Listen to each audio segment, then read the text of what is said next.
One of the first obstacles that you need to overcome is the fear and lack of pride that usually comes with this job. You're going to get beat up over and over again from internal people like your family, your friends, and external people, the customers that you're actually out there trying to sell.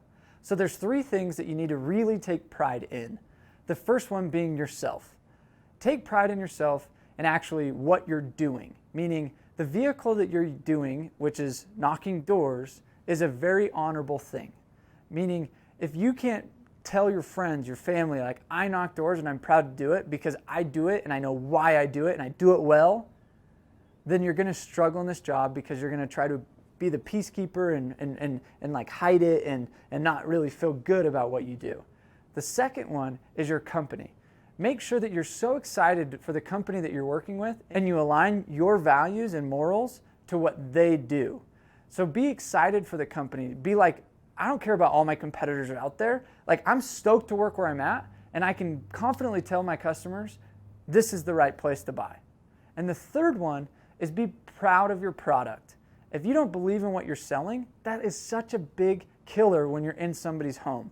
You got to be so bought into the product, and sometimes it takes some convincing, right? There's often times where you're like, well, does it really work? Is it really the best thing for the customer? We're more expensive than other things out there. Get that out of your head and take some pride in what you're doing. Because I promise if you're out there pushing something of value, there's always a reason why you can ask and demand for the money that you're asking for. So take pride in yourself, take pride in the company, and take pride in the product that you're pushing. There's a really powerful TED Talk done by Simon Sinek in a book he wrote called Start With Why.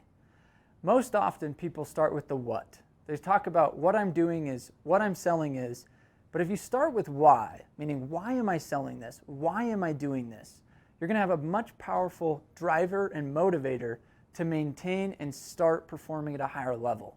So first off, it's figuring out, why do you do this job? Why do you work for this company? Why would you get out of bed on a rough, rainy day and continue to grind harder and harder?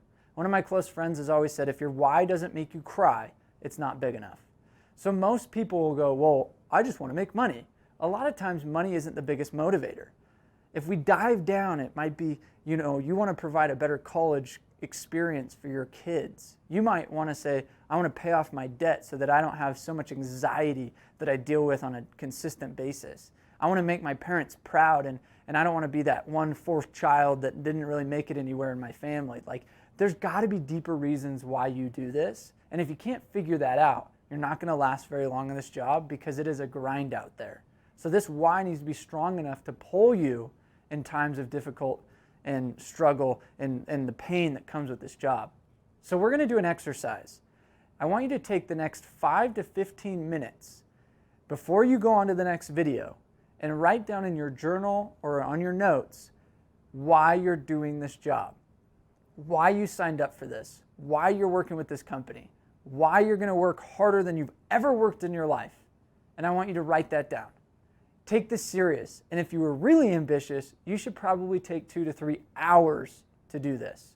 This isn't something you should take lightly, because this is something you should post on your wall as a manifesto and say, this is my why. A public speaker once said in a podcast I did, a goal doesn't have as much weight as a promise. When we go create a promise, nobody wants to break it, plain and simple. So I want you guys to create a promise. Now that you just created a why, I want you to make a promise to yourself. And I don't know what that necessarily is, but I want to promise to you, others, and those around you that you are going to perform and accomplish whatever you're set out to accomplish. Because I promise you one thing, if you don't have a defined why and you don't commit and make a promise, whatever goals and whatever ambitions you have, you're probably going to resort back to how you've done everything in your life. Most people are a blueprint, they have a wire, and they're built to just continue to repeat their past. Whatever that is. It could be, in high school, I always was the sixth man. I was always somebody that got C's. I was always somebody that quit when things got hard. Now is the time and opportunity for you to change your history. Meaning, moving forward, if you make a promise and commit and you build a big enough why, this vehicle, this job can literally take you to places you've never thought you would ever be. I now own multiple properties for real estate. I've traveled to over 40 countries. I've been able to do magnificent things personally and know a lot of people in this job that have done phenomenal things. And it's because they made a promise to be a performer, not somebody that just shows up, quits in 3 weeks, not somebody that's like, oh, I'll try this out and I'll just do okay. I need somebody that's actually like, hey, I promise whether thick and thin, I will at least make it through the summer. I will at least give it 6 months before I quit, no matter if I make no money, and I will live on top ramen. But I'm committed to X. Setting, we need to make sure that we make our goals SMART goals. I'm going to walk you through a well-known acronym called SMART goals. And the first one is make your goals specific. Meaning a lot of times people will put a goal and they'll say, well, I just want to make a lot of money. Well, what is a lot of money? I just want to make 100 grand. It's like, well, why do you want to make 100 grand? Like, what does 100 grand mean to you? Be specific about your goals. The next one is measurable. Make sure that you actually can measure the goal. A lot of people say, I just want to get better this month. Well, how do you measure that? Make it like, my ratio right now is I sell 2 out of 10. Well, now I want to sell 5 out of 10. So I can start tracking this and it's measurable and I can show myself how I'm getting better. The third one is achievable. Make sure that you set a goal out that's actually can be achieved. So many people come out and they're like, I'm gonna be the best rep. I'm gonna make $1 million. Well, it's like, let's do this in increments. Let's break this down. It's like, I can achieve this week. I can achieve this over the next 5 years. Think of the end in mind and reverse engineer it. The next one is relevant. You gotta make sure that this is really relevant to what you're doing. Meaning, you can't go set a goal that's like, hey, I want to weigh 150 pounds by next month. I mean, that is a good goal, but if you're trying to set goals for this job, make sure it actually applies and that it's moving the needle in your business. And the last one is time bound. Make sure that you put a deadline, just like in sports. If there was no scoreboard ticking and there was no fourth quarter and there was no limit, the intensity is not there. So when you have a deadline and you say, I'm going to accomplish X by X date, then it actually becomes achievable.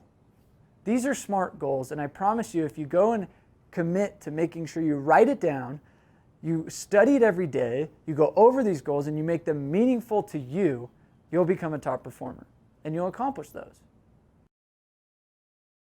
In this job, you really have to commit. Most jobs, and a lot of you guys, have come from working a normal 9-to-5, paid by the hour job, and this may be your first time working on a commission. The difference between getting paid by the hour and working on a commission is the level of commitment it takes and is required to actually go dominate. You could show up all day and work all the hours. You could work more hours in this job and make no money. Hours mean absolutely nothing. It's the level of commitment during those hours that equals a result. So I invite you guys right now to make a commitment to go perform, a commitment to study the material, a commitment to become the master, a commitment to take this to a whole new level. Take not only your income, but your lifestyle to a new level. I'm going to go through these videos. We're going to go through a lot of good training, but if you can't commit to the job, you can't commit to being a performer, you're never going to last. I've watched hundreds and hundreds of people get hired in this job and quit a few weeks later because they never fully committed. I invite you guys right now to rethink yourselves, go through it, have a come to Jesus moment and say, let's freaking do this. Now's the time. There's 3 main common mistakes people make in a commission-based job. And the first one is they live on yesterday's results, meaning, well, last year I made X, or yesterday I sold 5. That doesn't mean anything for today, because every day you start with 0, and you got to wake up and create something that day. Because if you try to just sit there and live on, I performed at a high level yesterday, last week, last year, whenever that was, then what's going to happen to your bank account is it's just going to continue to dry up. The second one is they base things off of future results.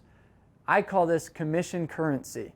A lot of times people will say, well, I'll buy that. It's only like 2 sales. Or, oh, I could buy that. Or, oh, I'll just buy it now and sell 5 more later. That is one of the biggest flaws that creates a high anxiety and stress and gets you into trouble in commission-based. And the last one is they get very depressed on the peaks and valleys of this job. It's not a steady eddy whether I just show up for 40 hours a week, I'm going to make X. One week you might have a paycheck of $5,000, and the next week you might have a paycheck of $100. So if you're trying to budget your lifestyle, a lot of times there's a lot of inconsistency in the income. That's okay, because some weeks you might have a fat paycheck, and then what happens is you get super complacent and you're like, man, I'm living on top of the world, and you just decide to not show up the next week. That's the biggest pitfall that people make. The performers and the top reps, it doesn't matter what their paychecks were, it doesn't matter what their results were, they're consistently doing the same activity no matter what. They're out there grinding the hours they're supposed to be grinding, no matter if they're getting the results or not. They're the ones that are every single day hitting the metronome. It's consistent. So my invitation would be, don't worry so much about the peaks and valleys, worry more about the consistent action.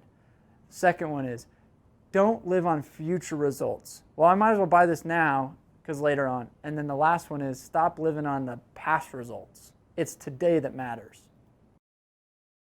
All right, so this job has a lot of anxiety, fear of the unknown. And that's really what it was. Nobody likes to be rejected. Nobody likes the feeling of like losing. And in this job, you just got to get used to losing consistently, meaning every door isn't a yes. And it's being able to process the emotions that come with all the no's, keep your head high, and be able to move on to the next door is what makes a top performer. So I invite you guys to pay attention to what happens internally, what happens to your soul when somebody goes, get the freak off my porch, or hell no, this is the crappiest thing in the world, or a person calls you and is like, I'm going to cancel this crap, get it out of my house, or whatever it is, okay, now how do you stabilize? There's a term called stoicism, and this is about how people maintain posture and poise when it comes in difficult hardship. Job like this requires some massive poise, some massive emotion stability. And I invite you guys to say, okay, when it gets tough, when it's scary, when there's moments of like, man, all day people have been yelling at me and I'm afraid that I'm not going to be able to provide for my family this weekend because I don't even have a paycheck coming. It's how do you process that and keep moving? So I invite you to say, those are all just emotions. They're not results. So focus on the action, not the emotion.